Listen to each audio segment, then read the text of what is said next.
Good morning, everybody. Happy Friday. I do believe another week has flown by, and it's May 14th. We're halfway through this month, and we have a holiday at the end of the month. So lots to look forward to, everybody. So let's get started. I have a lot of things to cover today, so let me put myself in the corner and let's talk about the stats. We have 17 and a half days of available inventory. The townhomes have gone down a bit, but the single family homes have come up to 2,144 units for sale, and that's really good. We closed 92 homes yesterday. We put 112 under contract, and my smiley face is underneath how many we listed, which was 139. Yay, go. And I put another little box there in red today that says the median priced home is $380,000. That's an important number. Another thing I want to show you today is if you look at the number of solds of the $1 million homes, it's 88% of last year. And there's 370 that are on the market. Now, yesterday, my number was a little bit off. And then I went in and I figured out what somebody evidently had done. There are 22 homes that say they are 7.8 million. But in actuality, when you look at the listing, you can buy 22 homes for 7.8 million. And they're all on in one area. And evidently the investor had them. I figured if you rented them, or if you bought them, that's by 22 into 7.8 million is about 355,000. And if you rented those homes for, let's say, 1,400, you would get about 33,000 a month income. And so for the year, you'd get about 396,000 income. So when you divide $396,000 of income by your investment of 7.8 million, you're making about a 5% return. So just putting that out there because you may have somebody that wants to invest or maybe put together a group of investors that could buy those homes. Just saying, it might be a good play. You might be able to get it for a little less, make more return on your money.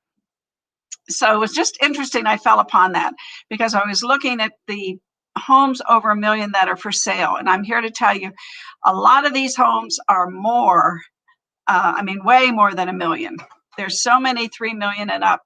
And I didn't have time to count the ones that were in each category, but I will do that for Monday's show, just to give a little bit more detail on this market that is really, really active right now. We have going into May here, we have sold 1,570 homes. That's 120 a day, 121 a day. Year-to-date average is 136 sales a day. I don't know if we're going to hit April's number of 155 a day. We closed 155 homes a day in April. That's amazing. March, we did 151. So that's good too. My other slide I wanted to show you today, real quick here. Let me do this again. Oops. The median price. So, it's all over the board. What people will quote. So what I did, I wanted to get the median versus the average, but I wanted to get the actual median that we're doing right now, sales price, and it's 380,000. And I want to tell you exactly how I did it. Hi, Karen Cachero, good morning, good morning. So good to see you, missed you. Exactly how I did it. I went into the MLS, I went under stats, and I said, median versus average. And then I went in to customize it. And when you go in to customize it, you can go in and click the search bar. And I did only single family homes. So this is only single family homes. And I did it in areas from 101 to 805. So that's in those areas from 101 through 805. Only single family homes, not condos, not townhomes. That is the median sales price, $380,000. Now, the average, of course, is higher because there's so many more expensive homes that are filtered into that. So, but 380 is the median. And I think that that's something that we need to keep in mind. When we're talking to people or talking to investors, that they understand what the median price is now. Now, what I've been saying for months, years probably, is the average household income here. When you take 5 times 75, you get 375. And that means that we priced the average income household out of the market. So a lot of that, there's a lot of different things. I'm sorry to hesitate, but there's a lot of different things that go into that determination. Of course, it's debt to income ratio, the new low interest rates. So I think, though, that we're right around maybe, I just hope we just don't go much over 380 is my final word on that one. So let's get on with the show today, because I want to talk about buyers. So let me hide all of these. Let's see. Let me go back to here. There we go. And there's, I think that, this market's been so hectic. I don't know about you, but I think that there's a lot of agents out there that, they just want to get back to the basics. And so there's some things today that we're going to talk about. Purchasing pathway. And we're going to go step by step. And it's a game plan for what to expect from your clients and how to guide them through the buying process. And this purchasing pathway graphic that I put up here, that's page 1. We'll put up page 2. It's like number 1, what you do, and all the way down through number 10. And this is to give to your buyers.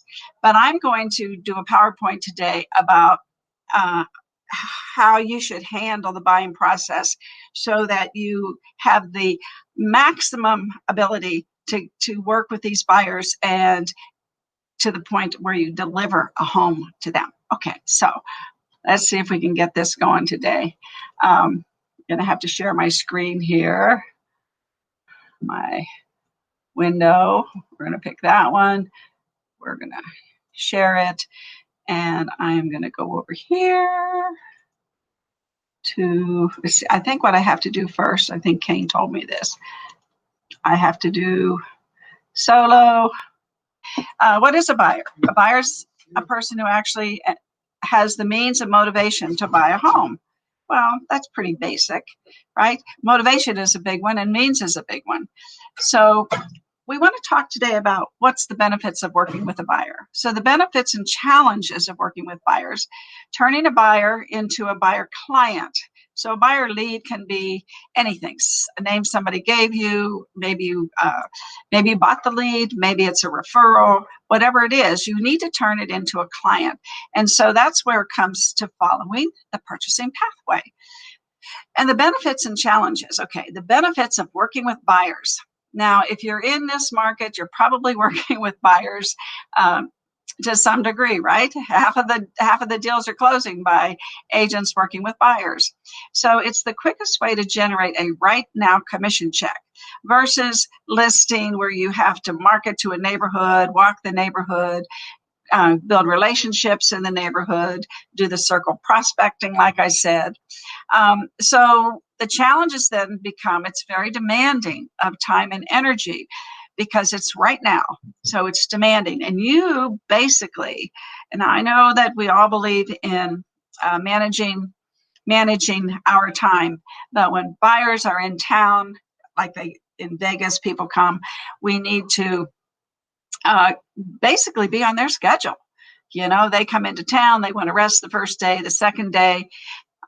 You've got to get them out in your car to show them homes, show them areas actually. So it's easier to get referrals from a buyer. That's a benefit. That's a big benefit because they know people. And a lot of buyers that come here from other places know that other people they know want to move here. And a lot of times people moved here because they know someone here. So you can usually get a referral from a buyer. You have to ask. And then the minimal conflict during the buying process. That's a benefit. You want minimal conflict. So what are the challenges? Well, they're, like we said, very demanding of time and energy, and it requires assertiveness. You have to be in control. And like Jimmy Dague always says, who's in control? The person asking the questions. But number two, how good are your questions? So that's important. And if you don't assert yourself right in the beginning, you're going to get a lack of loyalty. And that's a big challenge because everybody knows a real estate agent, right? It seems. So you need to establish loyalty. So then you need to ask lots of questions and you need to educate where possible and always provide value. One of the things that I used to do when I would meet a client, let's say I drove down to the Flamingo, had my little clipboard, had my duties owed, and I would read them every line of that duties owed.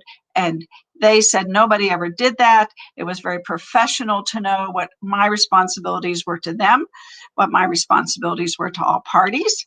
And it gave them a feeling of they were working with someone who had the wherewithal to guide them through the buying process, because I started it out with a process, and that was reading the agency disclosure. So the other thing that I would recommend that you do is you give, if it's a couple, you give them each a questionnaire to fill out. And this could be people, let's say you're holding an open house. This could be things that you give to people who come to your open house. So you want their personal information, general questions, And then I put a star by this because you need to qualify. You need to find out if they're qualified, and if they're not, that's the first thing that you're going to do. The third page is location. You want to know what are their preferred locations. Now, if they're qualified, then they have the means to buy. They might know where they want to live. And a lot of times, Vegas is a newer city. So we have really easily designated areas, Centennial Hills, Green Valley, Summerlin. People have heard these things because we talk about those areas with names, not just numbers, or not just east, west, north, south, things like that. So what are their preferred locations? Very important. And then the third thing is, what type of a home do they want? So once you find out that they have the means to buy a home, where they want to live, now you get into the details of what they really want. And look at this. Oh my goodness. How many garages? How many stories? Do they need a den or an office? Do they need RV parking? Do they like tennis courts? You're going to get a real feel. Now, wouldn't you agree that these are good questions to ask? And you're letting them know, is this a want or a need? I love this. I think this is like so perfect. And once a couple, like you would fill it out and your spouse or significant other would fill it out. And now you compare notes. And now you can really hone in together. Now they're talking about the discussion of what their wants and needs are. And then when they come to you with this, you really have a solid idea of what they want. So you're going to focus on those, and you're going to secure the pre-qualification, and then you're going to follow the purchasing pathway, the initial appointment, and that's to build rapport. And this is especially if you don't know the people, of course. If you know the people, it's a little different. But a lot of these people that are coming from out of town and moving to Vegas, you really don't know them. So you want to build rapport. And again, asking them questions, asking them about their children, asking them about their pets, what their house was like, where they came from, questions that they want to talk about. And even like, well, why did you buy the home you just sold? What were you thinking when you bought it? Were you building a family? All these things start having them open up to you. And once they open up to you, then they feel that you care about them. People don't care about how much you know until they know how much you care. And so the best way to care about people is to learn about them. So number 2B, discuss the purchasing parameters, location, price, like we just said, and then style and condition.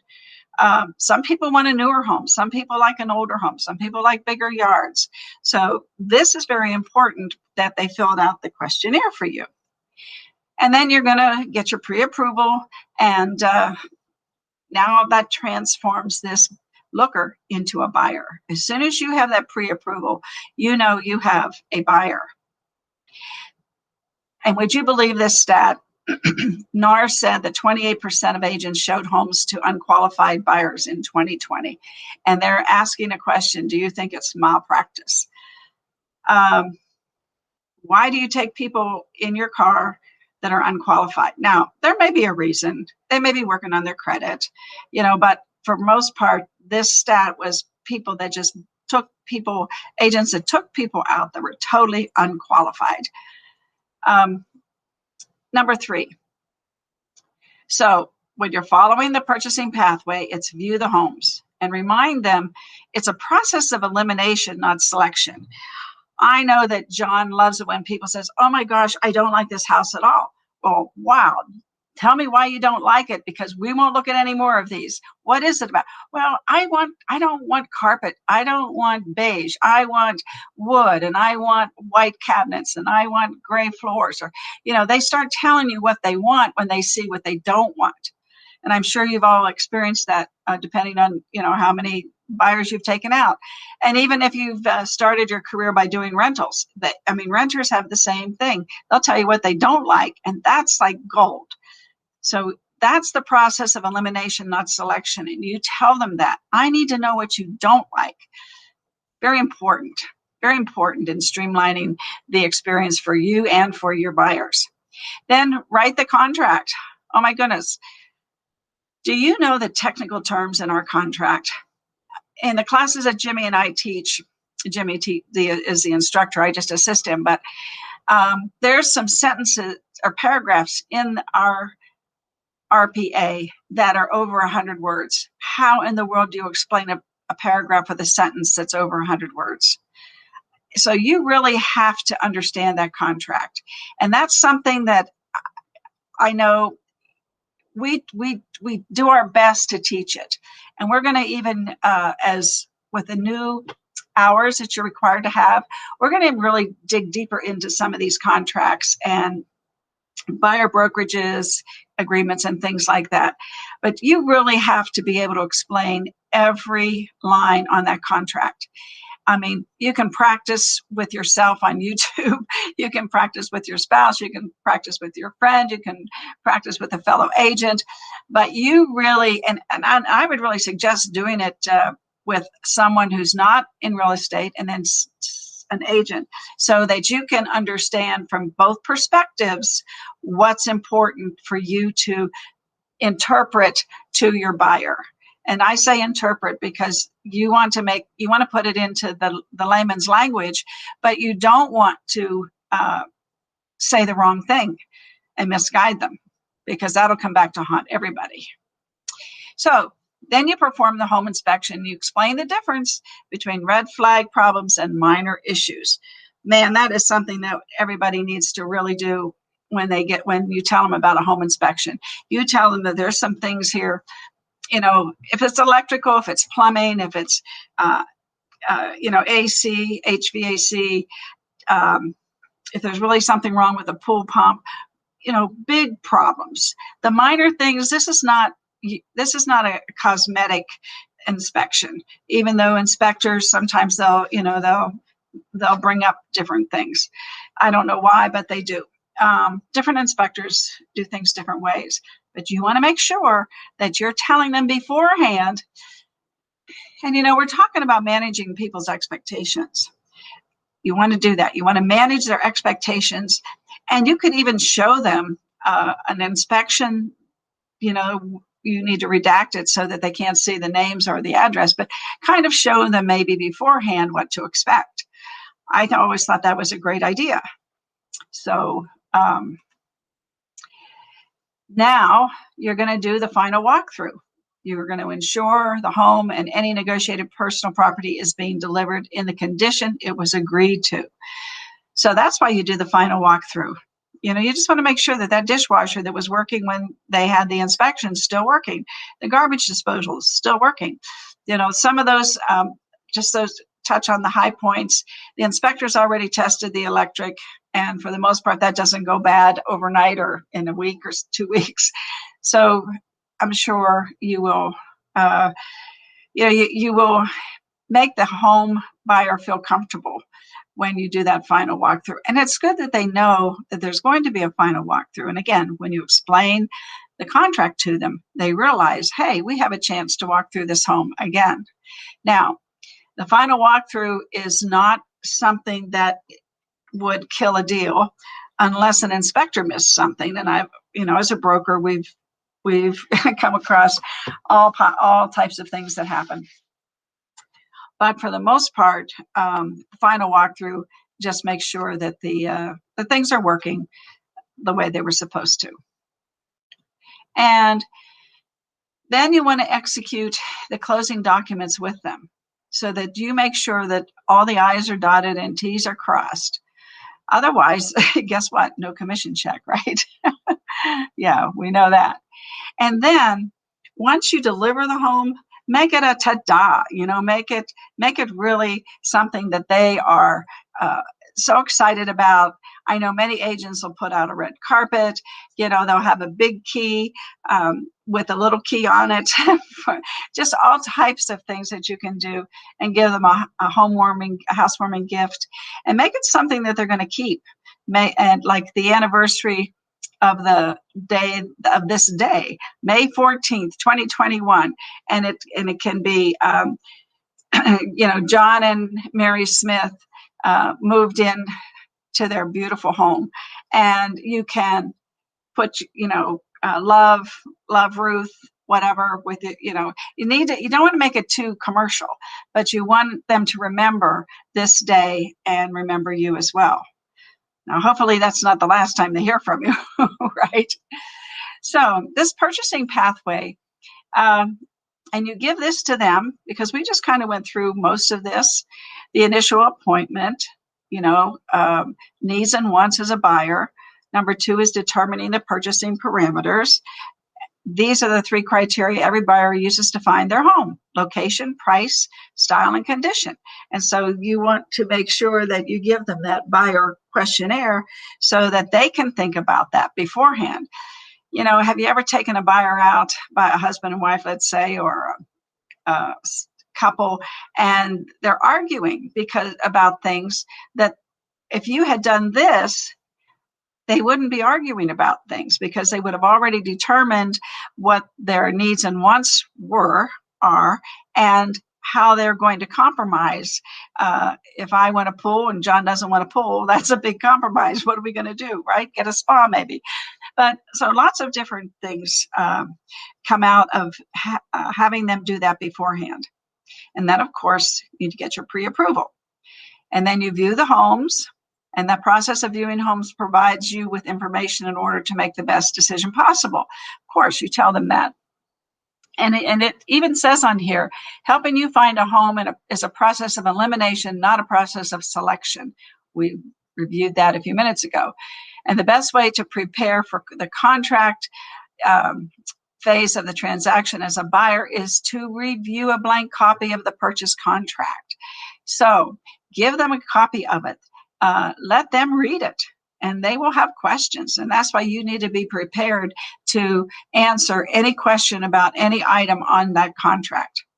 And then number 6, the earnest money. A lot of people, first-time homebuyers especially, they say, what's earnest money? Why do I have to put that down? Well, I didn't bring my checkbook. Well, they need to know all that. And again, if you want referrals, these are the things you have to do. Manage people's expectations. Number 7, perform the home inspections. And that's the other thing. Show them a home inspection before they receive theirs so that they kind of know what to expect. And then number 8, the final walkthrough. So everything's been approved. You do the final walkthrough, and they feel comfortable because they know that you're going to do that. You go to closing with them. and then ta-ta, you deliver the home. So the main theme throughout these 10 steps, everybody, is that you make the people aware beforehand, before things happened, and you give them this purchasing pathway. This is a step-by-step game plan. And I think that you'll get more referrals. So I know Karen, you're experienced, Frank, a lot of people watching the show are experienced, but we never want to get to the point where we stop learning. We never want to get to the point where we say, I know enough, I don't need any more training, I don't need to listen to this. Well, there may be a few things that you've forgotten along the way, or things that you never did, that might make this easier for you and your next buyer. All right, I'm going to end that show. I'm going to go back to me, and hopefully I'm here. And we're going to get rid of that shared screen. We don't want that anymore. Okay, hopefully you can hear me and I'm back. Yes. Let's see. Yes. Okay, everybody. So I'm going to put these two things here that I just showed on the screen. I'm going to put those in the group so that you can hand them out to your buyers and get them prepared. And it doesn't matter. And I just want to say one other thing. It doesn't really matter. Karen, let's look at these things. Been a few crazy days. Yes, it has. Now you can. Loyalty is number one. Absolutely, Frank. And Karen teaches forms every Wednesday. I wonder if you role play. We used to role play a lot with forms. And then Karen says, my agents are some of the best trained in the area. Yes, I believe that, Karen. I truly believe that. And Frank had a walkthrough where the appliance was missing. Yeah. When you do this long enough, Frank, you run into all types of situations. And it's good to share those things, with your buyers, the good things. And why you do the walkthrough, because you want to make sure everything works. I don't know that I tell them that there was an appliance missing, but it could be a good story though, right? Because you're going to tell them how you actually rectified that situation, so they have nothing to fear, because you will take care of everything, and that's our job. And working with buyers is not the easiest thing in the world. So today is our Brian Buffini class, and we are going to go over a lot of this today in our class. If you're not taking the 100 Days to Greatness, we're going to start up, I think September, we're going to start another one. And Karen, I think you're doing one in the evening right now. We're doing one during the day. So we truly believe in this. And I think that there was one other thing I had to show you, but I don't think I have it anymore. No. Anyway, Buffini, people that follow the Buffini methodologies, mindsets, and motivation that he teaches, they're the most successful agents in the country. And the stats prove that. So don't anybody think that 100 Days to Greatness means that you can't take it if you're a brand new agent. I really would suggest that regardless of how long you've been in the business, you're going to learn something. So next time, maybe you can take it with us. And we've got 14 people that are going to see it today with me and Jimmy. So you all have a wonderful weekend. Tomorrow, I'm going to have someone on my show, Anthony, who is going to talk about Instagram and Reels. So we're going to talk about the Instagram Reels on my Saturday show. I won't be doing a Sunday show, but I'll be back again here on Monday with Jimmy. And you all have a wonderful, wonderful weekend if I don't see you tomorrow. I'm kind of blown away about the mask thing. I'm not real sure whether we're wearing masks or not. I think if you're not vaccinated, you still have to wear a mask. But at least we're headed in the right direction, right? Who would have thought a year ago we'd be where we are today? So you all have a wonderful day. I love you all. I'll post everything in the group.